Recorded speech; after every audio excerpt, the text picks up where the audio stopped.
When did you realize you had fake friends? 1. I found out on Instagram that they planned a golf trip out of town and didn't even invite me. 2. I had a falling out with one of them, and after that, I never heard from any of them again. Not even once. 3. I had 2 cars at the time. I gave one to a friend whose car was about to get repossessed so she could still get to work. This was a car I had just bought with cash, fixed up with more money, and only had for around 2 months. She took the car and immediately sold it. Then her car still got repossessed anyway. A few weeks later, she told me no one's ever helped her financially, except her sister. Later, I asked her to sign up for something where I'd get a referral bonus. She didn't even need to use her real info, and she said no. That's when I realized she was a horrible friend. Haven't spoken to her since. 4. When they borrowed money from me, and then straight up ghosted me like I was some bad Tinder date. 5. I turned my life upside down for a friend I'd known over 20 years. He had brain surgery to remove a tumor, and right after, his girlfriend kicked him out of their apartment. I got a bigger place so he could stay with me and recover. He promised me, no hesitation, that he could afford to split rent and bills, so we signed the lease. 6 months later, out of nearly $7,000 he owed, he had only paid me $700. Thankfully, I had paid an extra $750 when we signed for the option to break the 12-month lease after 6 months with no penalty. I tracked every single expense in a shared Google sheet he had access to, but never looked at. A month after we moved out, I saw him again and he asked how much our cable bill had been because he wanted to set it up at his new place. That's when I knew he never checked the spreadsheet even once. 6. 2 really close friends started a business together that me and one of them had talked about doing for years. They said they wanted me in as a partner. I felt hurt, but pushed it aside to hear them out. Then they offered me 10% earned equity. That's when I knew they didn't see me as an equal. Fuck those guys. 7. I asked a group of my veteran friends if they could help me move just 3 pieces of furniture. I told them it would only take 30 minutes and I'd buy lunch. Not one of them showed up. I got completely ghosted. Only one friend came, and we've been solid for about 20 years. We always help each other when we can. 8. We hung out at a bar together for around 8 years. When I stopped showing up for a while, they said they thought I might have died. The thing is, they had my number the whole time. 9. I finally realized I was the only one ever putting in effort. I made the plans, I drove everyone around because none of them had a car, and if I didn't text or plan anything, then nothing happened at all. 10. I moved out of the country, and turns out I was the only one who even tried to keep in touch. If you're still watching, means you're enjoying the stories. Subscribe, so you can look forward to more stories like these. Now on to 11. It was when they broke into my house and stole my stuff. 12. They only ever reached out when they wanted something, and they'd talk crap about other friends behind their backs as soon as those people weren't around. 13. The moment they laughed behind a mutual friend's back right after that person had opened up and gotten real with them. That really changed how I saw them. They'd also take neutral things and twist them into problems, jumping to conclusions. It's exhausting, always having to explain myself and calm them down when literally nothing is wrong. They'd ignore my messages for a week or two just because they were upset about something, all while clearly being active online. But somehow I'm supposed to be instantly available when they message. 14. I live in another country, and every time I came back to visit, it was always me doing the traveling, they'd suddenly be too busy. I'd say, let me know another day that works, and then never hear back. None of them ever came to see me. I finally gave up. Now I've got a small circle of real friends who get it. Way less effort and way more peace. 15. When people spread my bad news way faster than they ever shared anything good that happened to me. That said a lot. 16. Found out a friend of mine was purposely trying to break up the group so he could be the main friend to everyone. Like a wagon wheel, where he's the center and the rest of us were just the spokes. He even talked crap about me to someone else while lying to me about that same person. Eventually, I realized he was toxic, so I just walked away and never looked back. 17. After nearly 10 years of being there for her every time something went wrong in her life, she ghosted me when my husband almost died from a brain hemorrhage. Suddenly, she stopped replying, missed every plan we made, and was never around when I needed help. Guess our friendship only mattered when she needed something. I ran into her 3 years later at the grocery store, and she pulled the whole, "It's been forever, we should catch up" thing. I just told her she knew where to find me and kept walking. Of course, she never did. 18. They stopped hanging out with me once I quit drinking. I'd always been there for them, supported them, did favors, all that. But when I started focusing on improving myself, they all disappeared. 19. I wasn't invited to a friend's wedding, and they used the excuse that I lived abroad. Thing is, we all lived in Europe, and my flight home would have been just 2 hours. I came back for other weddings, long weekends, and vacations. I even saw the couple a bunch before their wedding. No one said a word about it. Now I just gray rock them. If they call or text, I'll respond, but I'm done reaching out. It wasn't even a small wedding. They invited around 300 people. Everyone from our friend group was there, including their partners and kids. We'd known each other for over 15 years. That hurt. 20. Everyone went to a bowling party, around 25 people, including coworkers and partners, and I wasn't invited.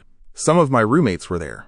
I only found out a week later when someone brought up how great the party was. 21. When I hit a rough patch financially and my friends started disappearing one by one. That's when I realized most people only stick around when there's something in it for them. 22. I had a mental breakdown, and not one of them was there. I'm doing much better now. Not perfect, but I've worked really hard to improve, and I had to do it completely alone. 23. I stopped being the one always reaching out, texting, and calling first. Everything went quiet after that. It was a one-way street. Sure, it felt lonelier, but it really showed me who actually cared. Most people just go for what's easy, and true effort is rare. 24. Last time I tried to reconnect with her after a long time, she gave super short answers and only asked how I was out of politeness. I realized she didn't really want to talk, so I ended the convo. Months later, she sent a chain message saying she was getting married and wanted to invite me and my partner to a small ceremony. It felt like a lazy way to fill seats. I didn't reply and never heard from her again. 25. I had a friend who, every time he did something for me, expected a favor in return. He'd never let me forget I owed him something. Real friends help out because they care, not because they want to collect payback later. I dropped him, and I've been way happier since. 26. They expect you to be there for them, but the moment you need something, it's a problem. 27. Instead of talking to me in private, they made a public announcement for everyone to hear. 28. They won't even defend your name when someone talks crap behind your back. 29. I let my friend stay with me while he was between jobs.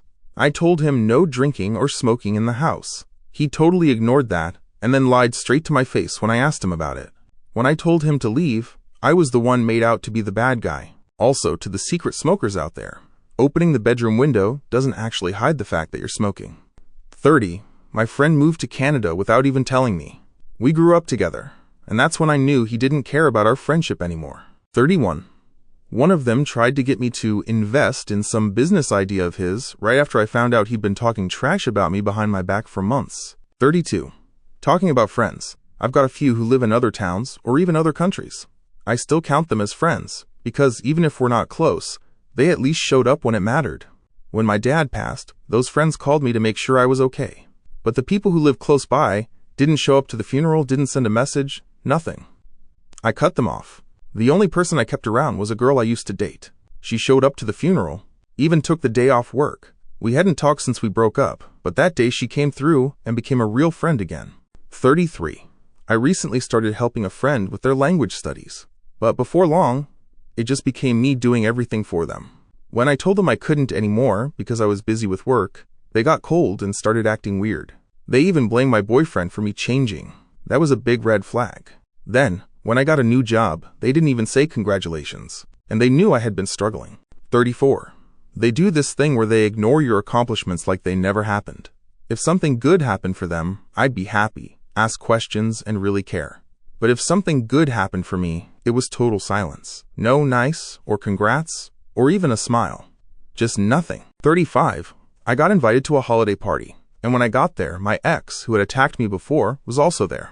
I asked my friend why, and she said, "He's part of our group, can't you just forgive him so we can all hang out?"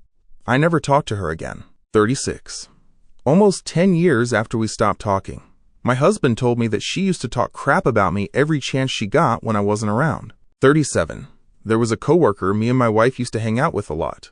She was super friendly and always smiling. After she switched jobs, I found out she had been bad-mouthing me to everyone, calling me a narcissist and saying all sorts of crap. A few people who had avoided me for months finally came to me and said, "Hey, I thought you were a jerk, but you're actually all right." 38. I'd spend 2 hours hanging out with them and walk away thinking, "Cool, I'm fine, thanks for asking." They'd always tell me to let them know when I was free to hang out, and then ghost me when I did. 39. She would make a big deal about making plans and get all hyped up for days, but then ditched me after 1 hour to be with other people. She also found my Reddit account and announced it out loud in front of her friends. I deleted that account and started over. On top of that, she constantly talked crap about her other friends and told me all their secrets. That's when I realized I couldn't trust her with anything. Several people had already ghosted her, and she never understood why. I eventually became one of them too, just to get away from the drama. 40. I used to take care of her baby for free on my days off. Later, she told people I was a PDF. Why? Because I didn't know you could just wipe babies down after meals. So when the kid was covered in food, I'd give them a bath and change their clothes. No one told me otherwise. 41. He only ever texted or called when he needed help or money. If we made plans to hang out, he'd bail last minute with some excuse like, something came up. That's when I realized I was just his emergency wallet, so I stopped answering. 42. They left a party I was throwing to go meet up with other friends. That was the last time we spoke for over 6 years. Then they messaged me out of the blue, just to vent, because things in their life were falling apart. It wasn't the first time they'd done that, so I finally learned my lesson. 43. She stopped being friends with me the second I stopped being popular. 44. I found out they had a secret group chat where they talked crap about me. Every time I'd walk into the room, they'd switch topics. 45. When I got cancer and had to be homeschooled, only one of my friends stayed in touch. Just one. That's all for now. Don't forget to subscribe so I can keep bringing you more of these stories. Thanks for sticking around till the end. See you next time, and take care.